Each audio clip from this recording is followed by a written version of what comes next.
আজকে চিফ অ্যাডভাইজারের সাথে মেটার একটা মিটিং হয়েছিল, যেখানে চিফ অ্যাডভাইজার মেটাকে আস্ক করেছে to address the disinformation campaign যেটা বাংলাদেশের বিরুদ্ধে হচ্ছে। তো ওই মিটিংয়ে যারা ছিল তাদের মধ্যে হচ্ছে Alice Budisatrijo, Meta's head of misinformation policy for Asia Pacific, তিনি এই মিটিংয়ের মধ্যে ছিলেন। এছাড়া মেটার অন্যান্য কর্মীরাও সেখানে ছিলেন। এছাড়া কিছুক্ষণ আগে লর্ড মার্ক ম্যালক ব্রাউন চিফ অ্যাডভাইজারের সাথে দেখা করেছেন। তিনি হচ্ছেন one of the advisors of the IMF and World Bank and former head of UNDP. State guest হাউসে এই ইয়েটা হয়েছে। তিনি প্রফেসর ইউনূসকে ধন্যবাদ জানিয়েছেন তার লিডারশিপ, ইন্ডিয়ান গভর্নমেন্টের লিডারশিপের জন্য, এবং তিনিও বলেছেন যে কি কি উপায়ে এই সরকারকে সহযোগিতা করা যায় সেটা নিয়ে একটা ডিসকাশন হয়েছে আর কি। সেটার অলরেডি প্রেস রিলিজ চলে গেছে, তো আমি আর বেশি রিপিট করবো না। একটা জিনিস একটু ক্ল্যারিফাই করতে চাই। প্রথমত কালকে হচ্ছে ইউরোপিয়ান ইউনিয়নের বেশ কিছু অ্যাম্বাসেডার, ইভেন বাংলাদেশে যারা আছেন তারা সহ যারা দিল্লিতে বেস, তারাও বাংলাদেশে আসছেন চিফ অ্যাডভাইজারের সাথে দেখা করার জন্য। এছাড়া একটা চান্স আছে যে ইন্ডিয়ান ফরেন সেক্রেটারির সাথেও চিফ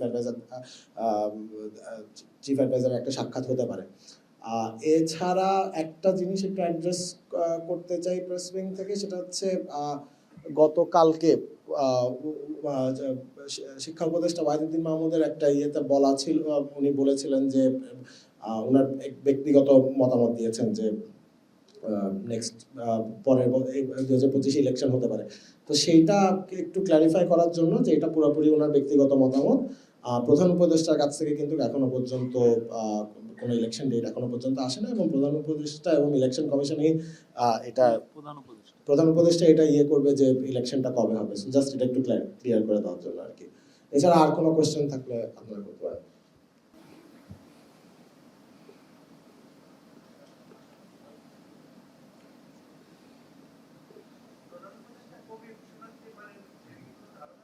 যখন ঘোষণা দিবে তখন সাথে সাথে আপনারা সবার আগে জানবেন। মেটার সঙ্গে আজকে যে বৈঠকটা অনুষ্ঠিত হয়েছে, এখানে ভারতের পক্ষ থেকে যে অপপ্রচারগুলো চালানো হচ্ছে বাংলাদেশকে নিয়ে, অপতথ্য প্রচার করা হচ্ছে, এই বিষয়ে কোনো কথা বলা হয়েছে কিনা? বিভিন্ন জায়গা থেকে ডিসইনফরমেশন ছড়ানো হচ্ছে। সো ওভারঅল ডিসইনফরমেশনকে গুলো মেটার দৃষ্টি আকর্ষণ করা হয়েছে যে যাতে এটাকে কিভাবে ট্যাকেল করা যায় সেটার সাথে পরামর্শ হয়েছে।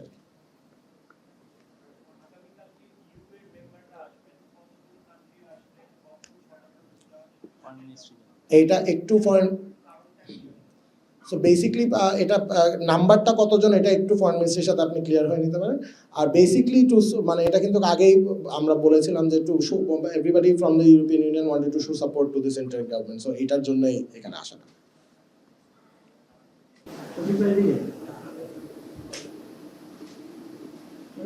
হ্যাঁ, ইস্যুবারে একটা বিষয় জানতে চাচ্ছি, গুজরাটের নিয়ে সব সমিতিতে একটা বাজারে উত্তরজাতীয় পাওয়া যাচ্ছে না, এই বিষয়টা এখানে নিজের মতো বলা হচ্ছে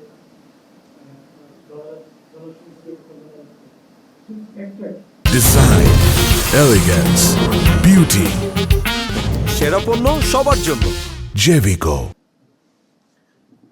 এটা আমরাও দেখছি, এটা নিয়ে কাজ করছে কমার্স মিনিস্ট্রি, তারা আপনাদেরকে পুরোপুরি জানাবে। বাট আমরা মনে করছি না যে বাজারে কোনো ক্রাইসিস আছে সোয়াবিন তেলের। যথেষ্ট সোয়াবিন তেল আছে, এবং সামনে যাতে কুরবানি সামনে রোজার ঈদে রোজার সময় যাতে সাপ্লাইয়ের কোনো শর্টেজ না হয় সেই জন্য, এবং সবাই যাতে খুব সাশ্রয়ী মূল্যে সোয়াবিন বা পাম অয়েল এটা পান, সেই জন্য কিন্তু আমরা সিরিজ আকারে আমাদের যারা মেন যারা ইম্পোর্টার তাদের সাথে কথা বলেছি, তাদের জন্য এলসিটা ইজি করা হয়েছে। তারপরে আমরা ইন্টারন্যাশনাল মার্কেটের প্রাইসটা আমরা খুব ইন্টেন্সিভলি মনিটর করছি। হ্যাঁ, আমাদের সর্বোচ্চ চেষ্টা আছে যে রোজার সময় যাতে আমাদের বাংলাদেশি মানুষ যারা তারা সোয়াবিন তেল এবং পাম অয়েল যাতে সাশ্রয়ী মূল্যে পান। Next question. আমি তাজুল মাহমুদ, আমি সময় টেলিভিশনের কাজ করি। কালকে ভারতের পররাষ্ট্র সচিব দেশে আসবেন, এফওসি হবে। আমাদের পররাষ্ট্র সচিবের সঙ্গে একটা বিষয় বারবারই আসে যে শেখ হাসিনাকে ফেরানোর বিষয়ে একটা মৌখিক কোন রকম প্রস্তাবও যে ভারতের কাছে দেওয়া হচ্ছে না। পররাষ্ট্র মন্ত্রণালয়কে জিজ্ঞেস করলে বলা হয় যে আমরা উচ্চতন কর্তৃপক্ষের কাছে কোনো ধরনের নির্দেশনা পাইনি। এই নির্দেশনাটা আসলে মৌখিকভাবে একটা অ্যাপ্রোচ করার বিষয় কেন সরকার করছে না এখনো? প্রথম প্রশ্ন। দ্বিতীয় বিষয়টি হচ্ছে আদালত থেকেও শেখ হাসিনার বক্তব্য প্রচারের বিষয়ে একটা নিষেধাজ্ঞা দেওয়া হয়েছে। সেই বিষয়টা কি আসলে মেয়েটা কিভাবে এটাকে মানে করবে, কিভাবে মানে মেয়েটা আসলে দায়িত্বটা কি পালন করবে যদি ভারতীয় গণমাধ্যম অপপ্রচার করতে থাকে? মেয়েটা আসলে কি ভূমিকা রাখবে, আপনারা কি আহ্বান জানিয়েছেন, একটু স্পেসিফিক করলে ভালো হয়।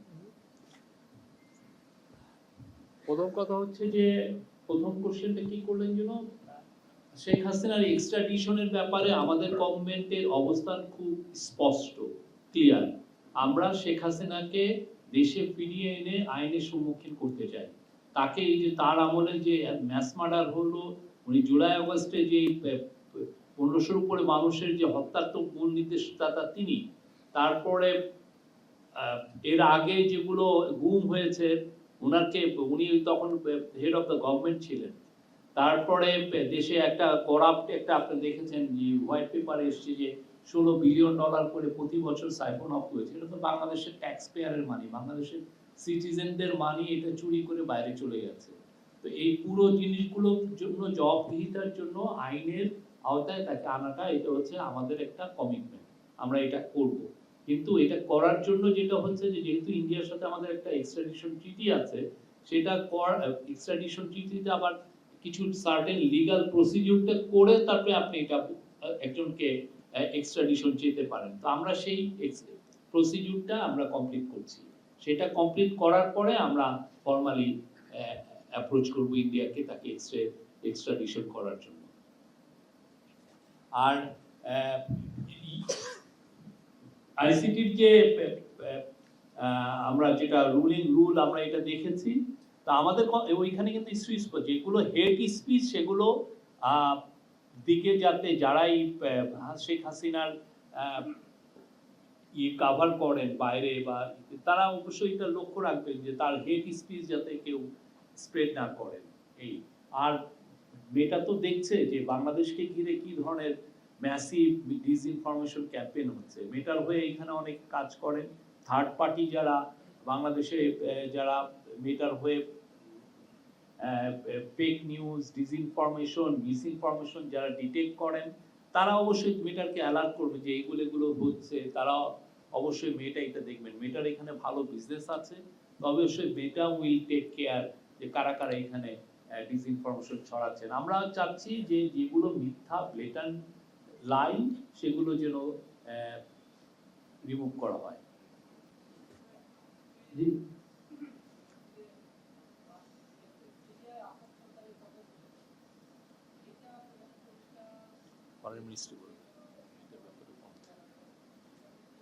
এটা নিয়ে বিস্তারিত ফরেন মিনিস্ট্রি বলবে কোনো এক সময়। যে আমি দেলওয়ার বলছিলাম আগামীকাল যে ইন্ডিয়ান ফরেন সেক্রেটারি আসবেন, আপনি বলছেন যে প্রধানমন্ত্রীর সাথে সাক্ষাৎ হতে পারে। আপনারা ইতিমধ্যে ছাত্রদের সাথে বৈঠক করেছেন দলগুলোর সাথে। ছাত্ররা স্পষ্ট করে একটি বিষয় তারা বলছিলেন যে ইন্ডিয়ার সাথে যে বাংলাদেশের কিছু অসম চুক্তি রয়েছে, সেই চুক্তিগুলো যেন মানে পুনর্বিবেচনা করা হয় বা বাতিল করা হয়, এগুলো স্পষ্ট করে জানানোর জন্য তারা একটা দাবি রেখেছেন। আপনারা এই দাবিগুলোর ব্যাপারে কোনো আলোচনা হবে কিনা? বাংলাদেশের সাথে আমাদের নানা মানুষের কাছেও এটার গুঞ্জন আছে যে অনেকগুলো অসম চুক্তি আছে তাদের সাথে, এবং এখানে কিছু বাকি যে বিষয়গুলো আছে তাদের সাথে মিউচুয়াল ইন্টারেস্ট যেগুলো বিষয় সেগুলো আলাপ করবে। ইন্ডিয়ান ফরেন সেক্রেটারি কার কার সাথে দেখা করবে এটা যদি একটু বিস্তারিত বলবেন। আচ্ছা, ইন্ডিয়ান ফরেন সেক্রেটারি কার কার সাথে কথা বলবেন সেটা আপনাকে ফরেন মিনিস্ট্রি আরো ভালো বেটার বলতে পারবে, বেটার ওখান থেকে করা। আর ছাত্র সমাজ বলেছে এটা আমরাও শুনেছি, এবং ইন্ডিয়ার সাথে সামনে একটা হচ্ছে যে সামনে কি ধরনের ঘটবে এটা তো ভবিষ্যৎ বলতে পারে, বাট মিউচুয়াল ইন্টারেস্টের ব্যাপারটা রেখে যাতে অবভিয়াসলি অসম যে চুক্তিগুলো আছে সেগুলো নিয়ে তো অবভিয়াসলি ডিসকাশন ভবিষ্যতে হবে। সো এটা সামনেই বোঝা যাবে যে ব্যাপারটা কোন দিকে যাবে। আমি মনির জোগান্তরে কাজ করছি ইন্ডিয়ান অনেকক্ষণ আগে চাইছে বলেন। বেশ কবার একটা জিনিস হচ্ছে যে আওয়ামী লীগ তাদের কৃতকর্মের জন্য তারা একদমই অনুতপ্ত না, তাদের অনুষ্ঠানে নেই, উল্টো তারা আরো বেশি অপতথ্য ছড়ানোর চেষ্টা করছে এবং মানে তাদের মধ্যে অ্যাপোলোজাইজ করার কোনো নেই। আরেকটা বিষয় হচ্ছে ভারতকে এখানে এসে সত্যতা যাচাইয়ের জন্য ইনভাইটেশন দেওয়া হয়েছে, কিন্তু তারা সেই ইনভাইটেশনটা নিতে ইচ্ছুক না। এটা বেশ কয়েকবার গত কয়েকদিন ধরে বলা হচ্ছে। এই যে ভারত এবং আওয়ামী লীগ তারা যে আসলে একই সুরে কাজগুলো করে যাচ্ছে এবং ভারত যে আসলে রাষ্ট্র হিসেবে সত্যতা যাচাইয়ের জন্য খুব একটা ইচ্ছুক না, এই বিষয়টা নিয়ে কোনো পদক্ষেপ নেওয়া হবে কিনা, আর একটু হার্ড লাইনে যাওয়া হবে কিনা আপনাদের? আমরা তো ইনভাইট করতে পারি, ঠিক না? আমরা জার্নালিস্টদেরকে বলতে পারি আপনারা আসেন, এসে আপনারা দেখে গ্রাউন্ডে থেকে রিপোর্ট করে যান। আপনি জানেন একটা জায়গায় যে ঢাকায় বসে যদি আপনি খুলনার একটা রিপোর্ট করতে চান, অনেক ক্ষেত্রে যেটা হয় যে আপনার একজন দুইজনের মানুষের উপরে নির্ভর করতে হয়, তার কথা শুনে আপনি রিপোর্ট করেন যে যেই কথাগুলো বলছে সেটা কতটা অথেন্টিক বলছে আপনি এখান থেকে শিওরও হতে পারেন না। তো সেই জন্য আমরা চাচ্ছি যে আপনি যদি খুলনায় নিজে যান, নিজের গ্রাউন্ডের থেকে যদি রিপোর্টটা করেন তাহলে সেটা তো অন্যরকম হয়। তো আমাদের আমরা একটা ওপেননেসে বিশ্বাসী, ট্রান্সপারেন্সিতে বিশ্বাসী, সেই জন্য আমরা ইনভাইট করছি যে আপনারা আসেন, এসে আপনাদের মতো করে রিপোর্ট করে গ্রাউন্ডের থেকে রিপোর্ট করেন। না, আমরা বিশ্বাস করি যে তারা গ্রাউন্ডে আসলে তারা যেই ধরনের অপতথ্য আমরা ইন্ডিয়ান টিভি এবং ইন্ডিয়ান মিডিয়াগুলোতে দেখছি সেটা অনেকাংশেই দূরীভূত হবে। এখন এটা হচ্ছে ইন্ডিভিজুয়াল একটা নিউজ আউটলেটের ডিসিশনের বিষয়, ঠিক না? আপনি কি ওইখানে লোক পাঠাবেন কি পাঠাবেন না? হ্যাঁ, অনেক নিউজ আউটলেট আসলে সত্য কাভারে বিশ্বাসী না, সে আসলে মিথ্যাটাই দেখছে, যে মিথ্যাটা ভালো, অনেক ক্ষেত্রে মিথ্যা ক্লিক বিটের মতো কাজ করে, অনেক বেশি এটা চলে ভালো। সত্যরও আসলে সত্যটা অনেকের মানে অত বেশি মানুষের নজর কাড়ে না। Maybe that's the reason, we don't know, but আমাদের ইনভাইটেশন সবার প্রতি, আপনারা আসেন, এসে বাংলাদেশে ভিজিট করে যান, পারলে অনেকদিন থাকেন, খুব বেশি যে খরচ হয় তা না, এসে আপনারা সব জায়গায় যে সমস্ত জায়গায় ভায়োলেন্সের কথা ওনারা শুনছেন সেই সমস্ত জায়গায় যে রিপোর্ট করেন, দেখেন কি অবস্থা বাংলাদেশে। আরেকবার যদি বলেন। এখনো পর্যন্ত এটা নিয়ে কোনো সিদ্ধান্ত হয়নি, যদি সামনে হয় প্রকাশ করা হবে। শরীফ ভাই একটা প্রশ্ন ছিল। আচ্ছা, আমি মনির যুগান্তরের কাজ করছি এই পাশে। ইন্ডিয়ান ফরেন সেক্টরের সাথে আলোচনার ক্ষেত্রে আপনাদের অগ্রাধিকার কাজ করবে। দেখেন, ওনার সাথে ইন্ডিয়া আমাদের বড় একটা নেইবার এবং আমাদের প্রতিবেশী, তার সাথে আমাদের লিঙ্গুইস্টিক, হিস্টোরিক্যাল, কালচারাল অনেক কানেকশন আছে। হ্যাঁ, আমরা অনেকগুলো নদী তাদের সাথে শেয়ার করি। হ্যাঁ, ওদের থেকে উপরে থেকে নদী আসে, নদীর পানি আসে, নদী বাংলাদেশে এসে ফ্লো করে। তো আমরা ইন্ডিয়ার সাথে আমাদের যে মিউচুয়াল ইন্টারেস্টে যে বিষয় আছে প্রত্যেকটা জিনিসই আলাপ হবে, যেন প্রত্যেকটা জিনিসই আমাদের কাছে ইম্পর্টেন্ট। শরীফ ভাই একটা প্রশ্ন রাখতে চাই, আমি কামরুল বিবিসি নিউজ থেকে। আমার প্রশ্নটা হচ্ছে, আপনি একটু আগে বলছিলেন যে মেটার সঙ্গে কথা হয়েছে। আমার যেটা জানা হচ্ছে যে বাংলাদেশ আওয়ামী লীগ, যুবলীগের যে পেজগুলো রয়েছে, এক্সিস্টিং যে পেজ, সেই পেজগুলোতে আমরা দেখতে পাচ্ছি যে ভয়াবহ রকমের গুজব, মিসইনফরমেশন, ডিসইনফরমেশন ছড়াচ্ছে। তো এই পেজগুলোর বিষয়ে আসলে আপনাদের কোনো নজর আছে কিনা, বা আপনারা হারলেন যাবেন কিনা এগুলোকে বন্ধ করতে? আমরা তো দেখেছি যে জুলাই আগস্ট বিপ্লবের সময় তৎকালীন যে আইসিটি মিনিস্ট্রি ছিল, সেখান থেকেও কিন্তু কঠোর ব্যবস্থা নেওয়া হয়েছে, নেট বন্ধ করা হয়েছে। আপনারা কি হারলেন যাবেন কিনা এই পেজগুলোর বিষয়ে?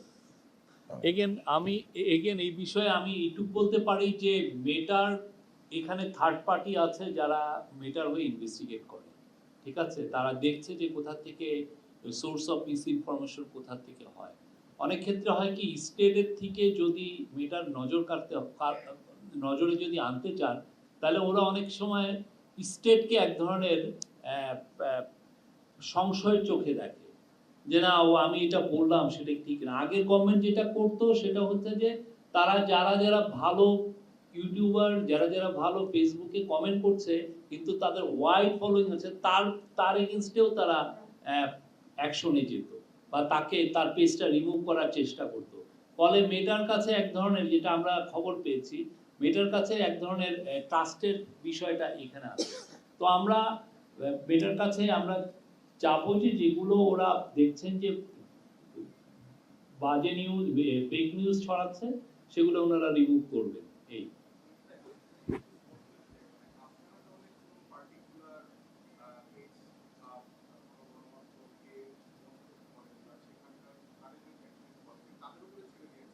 না না, আমরা তাদেরকে অবশ্যই নজরে আনবো, যেগুলো অবশ্যই যদি মিস ইনফরমেশন এমন পর্যায়ে যায় যে এতে আমাদের ডোমেস্টিক স্ট্যাবিলিটিকে এফেক্ট করছে, অবশ্যই আমরা তাদের নজরে আনবো।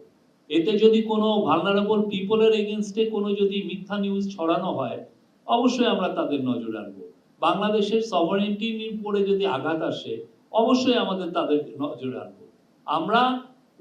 আমরা যেটা হচ্ছে যে আমরা খুব চাচ্ছি যে অথেন্টিক ওয়েতে, যেটা সিরিয়াস একদম মিস ইনফরমেশন আমাদের এগেনস্টে ক্যাম্পেইন করছে, আমরা সেটা নজরে আনবো, অবশ্যই আনবো।